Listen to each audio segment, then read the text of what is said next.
ఆకాశమంతా రెక్కలుగా రివ్వంటూ ఎగిరే పక్షులుగా ఆకాశమంతా ఆటాడుకుంటూ ఉన్నారు సరదాగా.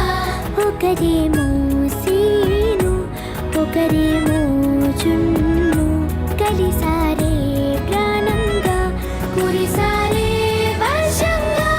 పాటేమో సీను ఆటేమో జున్ను ఒకటై ఎదిగారే మధురంగా.